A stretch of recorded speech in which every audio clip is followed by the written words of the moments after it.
1 Samuel 15ஆம் அதிகாரம் 22 நாம் வாசிக்கும் பொழுது, அதற்கு சாமுவேல், கர்த்தருடைய சத்தத்துக்கு கீழ்ப்படியதை பார்க்கிலும் சர்வாங்க தகனங்களும் பலிகளும் பிரியமாய் இருக்குமோ? பலியை பார்க்கிலும் கீழ்ப்படிதலும் ஆட்டு கடாக்களின் இனத்தை பார்க்கிலும் செவி கொடுத்தலும் உத்தமம். இரண்டகம் பண்ணுதல் பில்லிசூனிய பாவத்திற்கும், முரட்டாட்டம் பண்ணுதல் அவபக்திக்கும் விக்கிரகாராதனை சரியா இருக்கிறது. அங்கே பார்க்கும் பொழுது அவர் சொல்கிறார், நீ கர்த்தருடைய வார்த்தையை புறக்கணித்தபடியினாலே அவர் உம்மை ராஜாவா இராதபடிக்கு புறக்கணித்து தள்ளினார் என்றான். அப்பொழுது சவுல் சாமுவேலை நோக்கி, நான் கர்த்தருடைய கட்டளையையும் உம்முடைய வார்த்தைகளையும் மீறினதினாலே பாவம் செய்தேன். ஹல்லேலூயா! எப்படிப்பட்ட ஒரு பாவம் பாருங்க. அவன் செய்தது தேவனுக்கு விரோதமான காரியம்.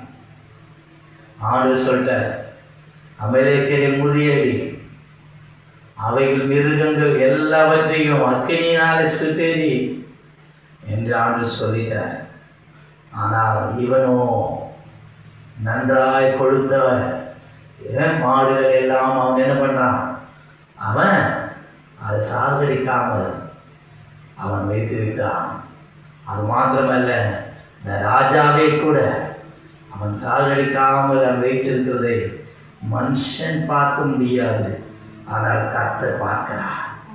ஹல்லேலூயா! இரண்டகம் பண்ணுதல் அது எப்படியா இருக்குதா?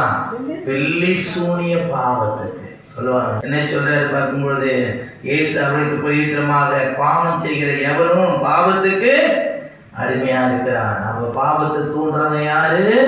பிசாசு. அப்போ பாவம் செய்கிறவன் யாருக்கு அடிமையா இருக்கிறான்? பிசாசனுடைய அடிமையா இருக்கிறான். அவனுடைய வார்த்தைக்கு அவர்கள் என்ன பண்றாங்க? செவி கொடுக்கிறாங்க. ஆண்டுடைய வார்த்தை என்ன பண்றாங்க? புறம்பேற்றாங்க. இது அருமையானவன் என்றைக்கும் வீட்டில் நிலைக்கிறான், குமாரன் என்றைக்கும் நிலைத்திருக்கிறார். ஆகையால் குமாரன் விடுதலையாக்கினால் மெய்யாகவே விடுதலையாகுது.